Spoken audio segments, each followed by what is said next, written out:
قد عزمنا للنضال واتحادنا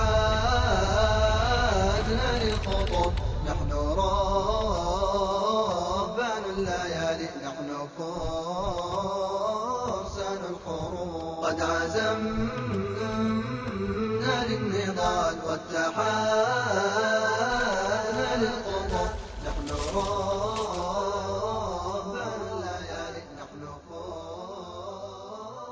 Do right now is I'm going to crunch 1400 years of Islamic history in 5 minutes and make it as exciting as I can possibly make it, because I hated history when I was a little girl. At this age, I appreciate history. And now I understand why they say those who don't learn from history are doomed to repeat it. In order for you to understand why Western civilization is very different than the Islamic world, you need to understand the history of Islam.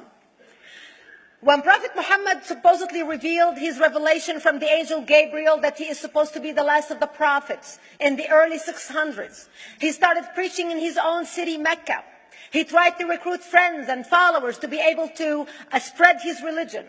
And he tried for 12 years and failed. And after 12 years, he was only able to recruit his immediate family and friends. So he decided, if I go to Medina, which was the Jewish hub of Arabia, the business hub where the Jews lived, if I go there and preach my religion to them, if they accept me, that will buy me respect and stature between my own people, and they will accept me. So Prophet Muhammad started borrowing a lot from the Old Testament to make his religion more palatable to the Jews, to make it a lot similar. This is why you see a lot of similarities between Judaism and Islam. For example, Jews don't eat pigs, Muslims don't eat pigs. Jews pray a few times a day, Muslims pray a few times a day. Jews fast on Yom Kippur, Muslims fast on Ramadan. And this is why you started seeing a lot of good writing in the beginning of the Quran when Prophet Muhammad was saying all the good things about the people of the book. He took his message and went to Medina trying to recruit the Jews, talking about the people of the book, talking about how similar the two religions are. When they refused to accept him and follow him as the last of the prophet, that's when he turned against them and started killing them and started expelling them. That's when Islam went from a spiritual movement for the first 12 years of Islam into a political movement cloaked in religion after the year of the Hijrah, after Muhammad went to Medina and the Jews did not accept him. He became a military warrior and declared war on them and started expelling them. Jews and Christians became dhimmi, or second-class citizens. They were only allowed to stay alive and not be killed only by paying the jizya, or the protection tax. So they had a choice: convert to Islam, or if you want to stay alive, you have to pay the jizya or protection tax, living as dhimmi in the Islamic nation. Christians and Jews could not ring church bells. Jews could not blow the shofar. Christians could not ring church bells. They could not pray publicly. Christians and Jews could not gather together and build new churches or new temples. And the way they paid the jizya, or the protection tax, was in a monthly ceremony where they would get together downtown and the Jew would kneel on his knee and hand his goods to the mullah, who would take the goods as the price for buying the protection. And in many areas, Jews and Christians were given necklaces to wear as a receipt that they paid their jizya, or their protection tax. Jews considered najis under Islam. Najis is bodily fluid. Najis is garbage. Najis is dogs. Najis is dirty. So Christians and Jews were treated as second-class citizens. Islam continued to grow. As Islam grew, more people became dhimmi, or second-class citizens. Jews and Christians were given identifiable clothing. The yellow star, which was given to the Jews, that most people think is a German invention. It was actually an Islamic invention in the 9th century in Iraq by the second Khalif al-Mutawakkil of Iraq, who invented the yellow star for the Jews to be identified as they walked down the street. Because Jews were considered najis, if a Muslim man or a Jew walked on the same side of the street, the Jew had to cross the other side so the Muslim man can walk, so he's not dirtied by the filth of the Jew. Christians were given the zunnar, the belt, which most of you men are wearing right now. That was an Islamic invention for the Christians. Islam continued to grow. They went all the way to Jerusalem. They conquered Jerusalem. Christians couldn't ring their church bells in Jerusalem. The Pope in Rome in 1090 told the Christians, how could you sit idly by and allow your brethren to suffer like this in the Holy Land? You need to go liberate the Christians. You need to go help the Christians. That's why the Crusaders were launched. The Crusaders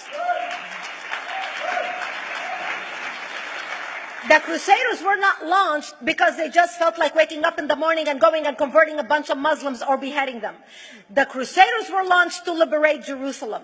And they were able to liberate Jerusalem for less than 100 years before Salah ad-Din al-Ayyubi, Saladin, took it back, and Jerusalem remained under Islamic control until 1967, when the State of Israel liberated Jerusalem, where Christians, Jews, and Muslims could pray under the same sky.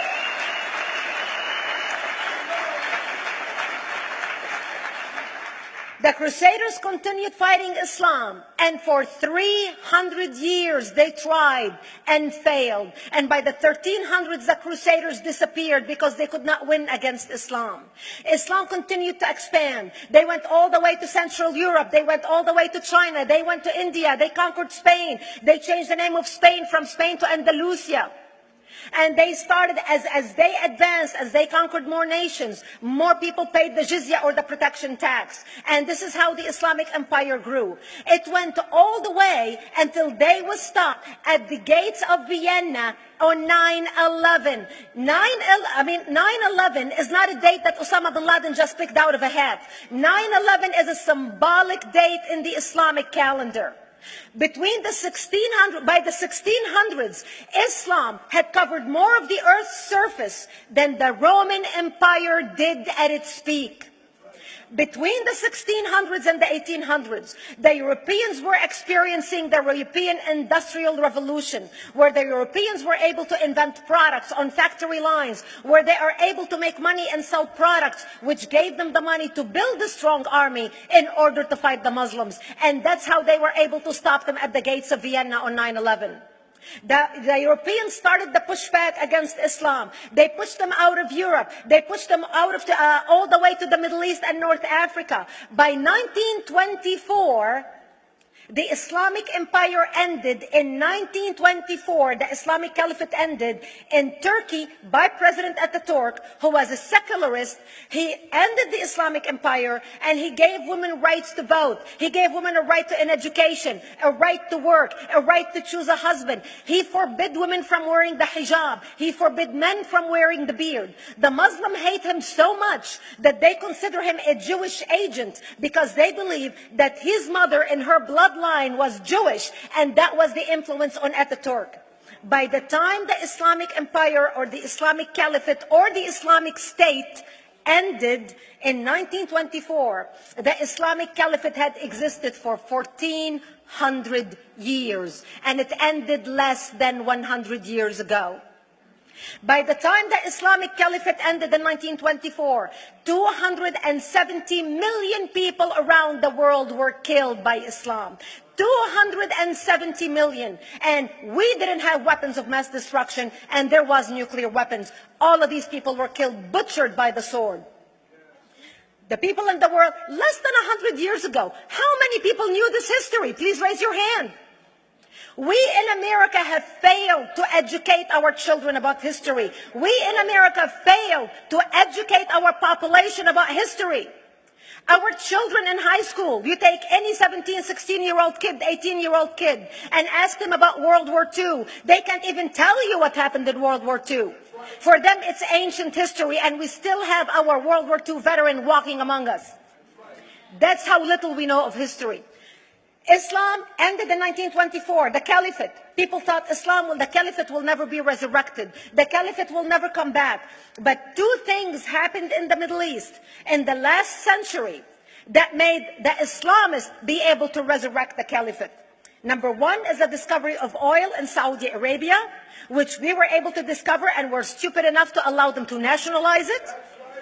And the number two that happened was Ayatollah Khomeini coming to power in 1979. That gave the Islamists the money and also the spiritual covering in order to explode on the world stage. And people say, oh, well, the Wahhabis exported their Wahhabi radical religion. The Wahhabis are the name of Wahhab. They're not a different sect of Islam. They follow the authentic preaching of Prophet Muhammad, the way Prophet Muhammad lived and practiced his religion. This is why neither you or me or any infidel can step a foot in Mecca, because as far as they're concerned, we are filth. And as infidels, we're not allowed to step a foot, not President Obama and not anybody else. As a matter of fact, Al-Qaeda used to use Saudi Arabia and its success as an excuse to recruit members, as the example to show them how Allah has blessed Saudi Arabia because of the way they adhered to the tenets of Islam. And today we talk about ISIS. ISIS is not a new invention. ISIS resurrected the caliphate that ended less than 100 years ago. Except we are too ignorant and too uninformed to understand what ISIS is doing and why ISIS is succeeding.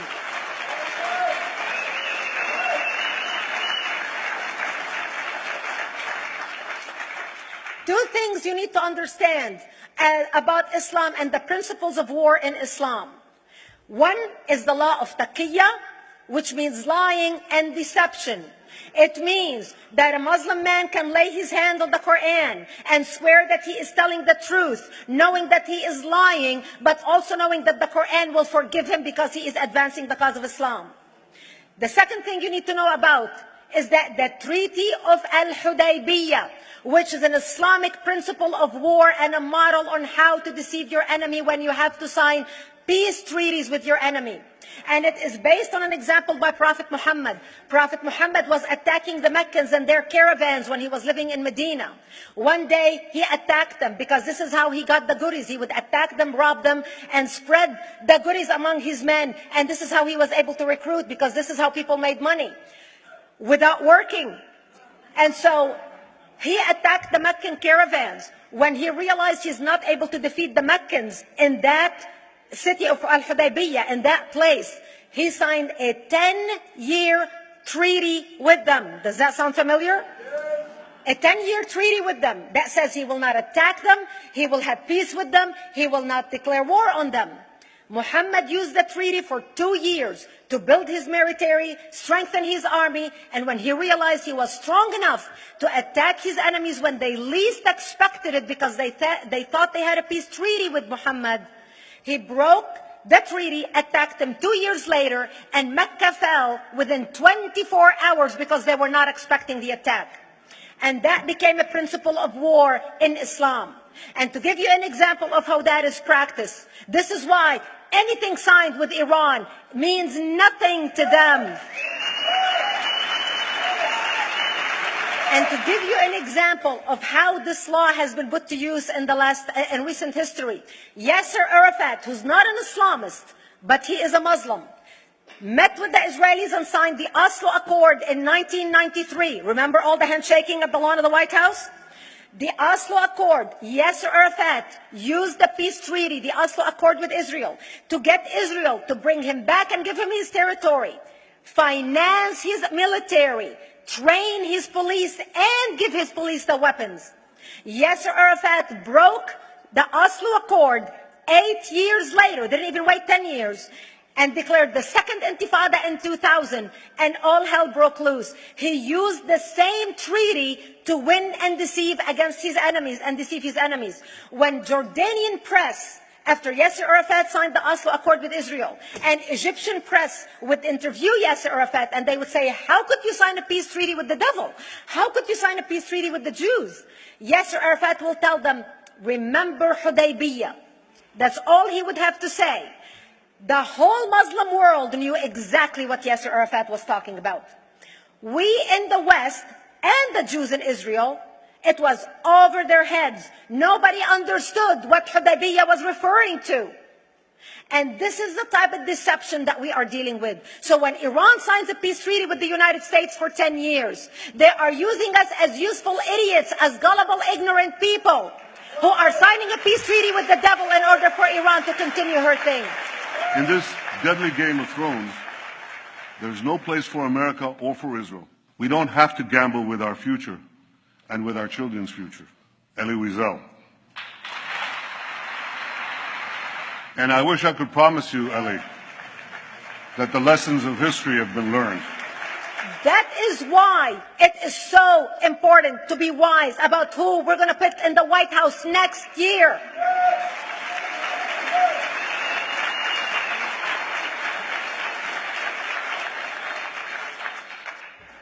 This is why it is very important that whoever we're going to elect next year to office, that the next president be well informed about the history of radical Islam, understand our enemy, understand what ISIS is all about, understand what their end goal is. And this is exactly, people are wondering how come ISIS is having such success recruiting people from all over the world. They exploded all over the world.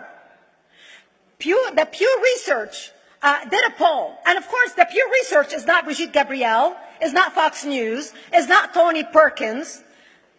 The Pew Research did a poll in 2013 when they went around the world and interviewed Muslims from Islamic countries all over the world. And they asked them two questions. Would you like to have Sharia law as the law of your country? And would you like to see the Islamic Caliphate? And remember, this was in 2013, before ISIS. The 5 top countries in the world, in the Islamic world, the 5 top Islamic countries: Indonesia, 204 million Muslims; Indonesia, Afghanistan, Indonesia, Pakistan, Egypt, Nigeria, and Bangladesh. 77% of Muslims interviewed in these Islamic countries, 77% want the establishment of Sharia law and want the establishment of an Islamic state. That means 77% of the world, quote, moderate Muslims agree with the establishment of ISIS and what ISIS is doing. Let's not fool ourselves. This is very important, that whoever we're going to elect is going to be somebody who is strong on national security, who's going to put America first, who's going to make America great again, who's going to send a strong message to the world. The minute he walks into office, whoever we elect, that the world is going to realize that this person you're not going to mess with, because he could care less about what you think, what the UN thinks, what the world thinks. They can all go to hell. We care about America and only the United States of America. I hope that we learn from the lessons of history, that we learn from the Elie Wiesels, from the Brigitte Gabriels, and many others who are warning America about what's to come. May God bless you one and all, and may God bless the United States of America. Thank you.